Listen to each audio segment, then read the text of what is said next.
ముందుగా ఎస్సీ రిజర్వేషన్ల వర్గీకరణ అంశాన్ని మరొకసారి అధ్యయనం చేయడానికని గౌరవ షమీమ్ అఖ్తర్ గారి కమిషన్ గడువును మార్చి 10 వరకు పొడిగించినందుకు గౌరవ తెలంగాణ రాష్ట్ర ముఖ్యమంత్రి వర్యులు రేవంత్ రెడ్డి గారికి, ఎస్సీ వర్గీకరణ మీద నియమించబడ్డ మంత్రివర్గ ఉపసంఘానికి చైర్మన్గా ఉండబడే గౌరవ ఉత్తమ్ కుమార్ రెడ్డి గారికి ముందు దళితులందరి పక్షాన, మాలయేతర దళితులందరి పక్షాన ప్రభుత్వానికి ధన్యవాదాలు చెప్తున్నాం. గతంలో ఇచ్చిన షమీమ్ అఖ్తర్ గారు ఇచ్చిన నివేదికలో రిజర్వేషన్ల పర్సెంటేజ్ ఏ వర్గానికి ఎంత కేటాయించడంలోనూ, వర్గీకరణ విషయంలో ఏ వర్గాన్ని ఏ గ్రూపులో చేర్చే విషయంలోనూ కొన్ని శాస్త్రీయబద్ధమైన నిర్ణయాలు కాకుండా కొంత శాస్త్రీయబద్ధత లేని నిర్ణయాలు జరిగినట్టుగా మేము ప్రభుత్వం దృష్టికి తీసుకొచ్చాం.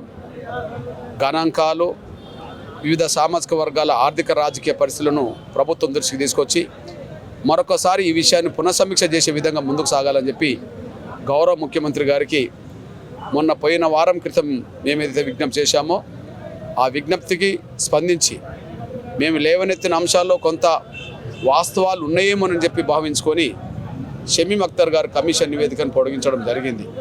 అందుకు పెద్ద మనసుతో మా అభిప్రాయాలను గౌరవించినందుకు ముఖ్యమంత్రి గారికి, సబ్ కమిటీ చైర్మన్ గారికి మేము ధన్యవాదాలు చెప్తున్నాం.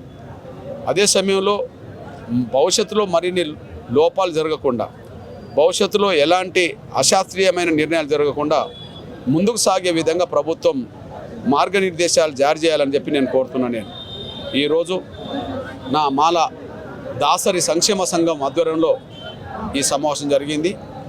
మేము సి గ్రూపులో ఉండడం వల్ల, ముఖ్యంగా మాలలున్న గ్రూపులు ఉండడం వల్ల మాకు ప్రయోజనం కంటే నష్టమే ఎక్కువ జరుగుతుందని చెప్పి వాళ్ళ భావనలో ఉన్నది. అందుకనే ఏబిసిడి వర్గీకరణ జరగాలని మేము కోరుకుంటున్నాం. మాదిగ ఉపకులాలు గతంలో బి గ్రూపులో ఉండేది, కానీ మాదిగలతో పాటు మిగతా కులాలు వెనుకబడ్డాయని గ్రహించినప్పుడు వాళ్ళకు ప్రత్యేక గ్రూప్ ఇవ్వాలని చెప్పి మేము భావించుకుంటున్నాం. అట్లనే మాలల్లో ఉండబడే కొన్ని కులాలు మాలల కంటే వెనుకబడ్డాయనే విషయం అర్థమవుతున్నప్పుడు వాళ్ళకు కూడా ప్రత్యేక గ్రూప్ ఉండాలని కోరుకుంటున్నాం. అందువల్ల మాదిగ ఉపకులాలకు లేదా మాదిగలకు అందుబాటులో ఉండబడే కులాలకు ప్రత్యేక గ్రూపు, గతంలో బి గ్రూపులు ఉన్న వాళ్ళకి, అదే సమయంలో సి గ్రూపులు ఉన్న వాళ్ళకు కూడా ఒక ప్రత్యేక గ్రూప్ ఇచ్చి డి గ్రూప్లో మాలలు ఉండే విధంగా, అభివృద్ధికి చెందిన మాలలు అనబడుతున్న వాళ్ళకు డి గ్రూపులో ఉండే విధంగా చొరవ తీసుకునే విధంగా ముందుకు సాగాలని చెప్పి మేము ప్రభుత్వాన్ని కోరుతున్నాం. కమిషన్ ముందు కూడా అదే అభిప్రాయం వ్యక్తం చేస్తున్నాం. ఇప్పుడు ఏ మాల దాసరులు అయితే ఇవాళ ఎంఆర్పిఎస్ చేయుత కోసం నిలబడ్డారో, అండ కోసం నిలబడ్డారో, ఖచ్చితంగా దళితుల్లో ఉండబడే అన్ని కులాలకు న్యాయం జరగాలనేదే ఎంఆర్పిఎస్ పోరాటం తప్ప వర్గీకరణ ద్వారా మాలల్ని కావాలని వ్యతిరేకించాలనో లేదా వర్గీకరణ ద్వారా మాత్రమే మాదిగలు దోసుకోవాలనో మాకెప్పుడు ఆలోచన లేదు. అందరికీ న్యాయం జరగాలని పోరాటమే ఎంఆర్పిఎస్ చేస్తుంది. ఇప్పుడు ఎవరెవరికి కొంత వర్గీకరణ కమిషన్ నివేదికలో అసంతృప్తులు ఉన్నాయో ఆ అసంతృప్తులను లేకుండా చేసే విధంగానే అందరికీ న్యాయం జరిగే విషయంలోనే ఎంఆర్పిఎస్ పాత్ర పోషిస్తుంది.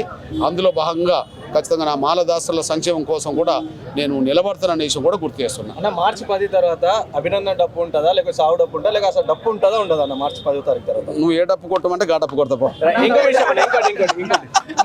మన పూజారిని వెళ్ళి కలిసిన మందకృష్ణ మాదిగా పూజారిని కలిసిన నేను ఇంతకాలం రిజర్వేషన్ల వర్గీకరణ లేకపోవడం వల్ల మా అవకాశాలు మాలలే దోచుకున్నారని చెప్పి నేను మొదటి నుంచి చెప్పాను. కమిషన్ నివేదికలకు అవే చెప్పినాయి. ఇప్పుడు చెప్పేది నువ్వు చివరికి మాలలతోటి మాలదాసర్లే కలిసి ఉండమనే కాడికి వచ్చిందంటే మీరు అర్థం చేసుకోండి వాళ్ళ పరిస్థితి అర్థమైంది కదా. ఇప్పుడు మాదిగలో లేదా నేతకాని వాళ్ళో లేకపోతే ఇంకోరు కాదు. ఇప్పుడు మాల దాసరి దీన్ని విడివిడి చూస్తామా? చూడడానికి అవకాశం అంటే మాలదాసరులు కూడా న్యాయం చేయలేదని చెప్పి కదా ఇప్పుడు మాదిగ దండోర నాయకుడిని పిలిచింది ఇక్కడికి. దీన్ని బట్టి మీరు అర్థం చేసుకోవాల్సింది ఏంటంటే మాలలతో కలిసి ఉండే ఇంకో వేరే కులం ఇక్కడ నాకు కనిపించట్లేదు. ఎందుకు? అది వాళ్ళు కొని తెచ్చుకున్నారా?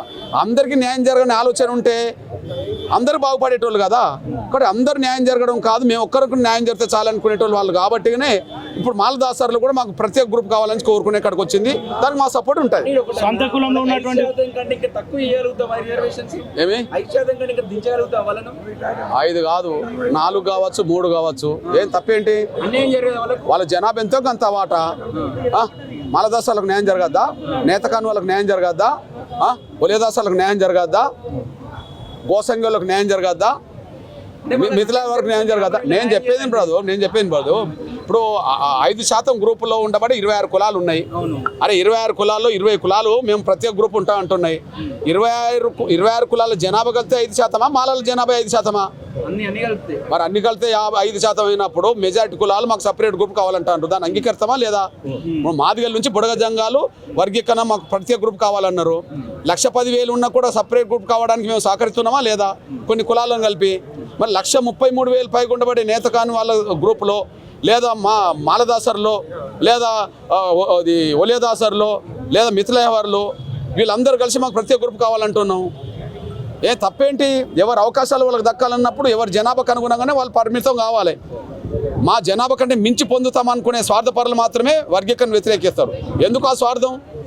మాదిగలకు అందరికీ న్యాయం జరగాలంటుండ్రు. మరి మాలలు మేమే దోసుకోవాలనే వైఖరిని ఇప్పటికైనా వీడనడాలి కదా.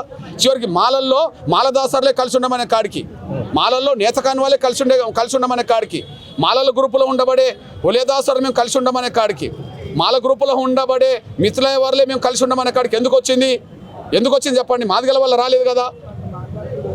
మాలల మీద మాల గ్రూపులు ఉన్న వాళ్ళకి అసంతృప్తి ఎందుకు పెరిగింది అంటే వాళ్ళతో కలిసి ఉంటే మాకు కూడా న్యాయం జరగదనే కాడ వాళ్ళకి ఆలోచన వచ్చేసింది. ఆలోచనకు అర్థం ఉన్నప్పుడు న్యాయం జరగాలి. కాబట్టి 5%, 4% కాదు, ఈ 59 కులాల్లో ఎవరికి ఎంత జనాభా ఉన్నదో గంత వాటా కోరుకునే హక్కు ప్రతి కులానికి ఉన్నది. ఆ కులానికి మేము సపోర్ట్ చేస్తాం. రీసెంట్ గా చిలుకూరు బాలాజీ అర్చుకుని పరామర్శించిన మందకృష్ణ మాదిగ గారు దళిత ఉపాధ్యాయుల పైన ఒక విద్యార్థి కాలు మొక్కిపించినప్పుడు కానీ, లేకపోతే సూర్యాపేటలో దళితుడి పైన దాడి జరిగినప్పుడు కానీ వాళ్ళని ఎందుకు పరామర్శించలేరు అని చెప్పి కూడా మేము అడుగుతున్నాం. పరామర్శించిన వాళ్ళు ఏం చేసి ఉండో వాళ్ళు చెప్పానండి. పరామర్శించకపోయినా నేను వాళ్ళకి ఏం చెప్పానో చెప్తా.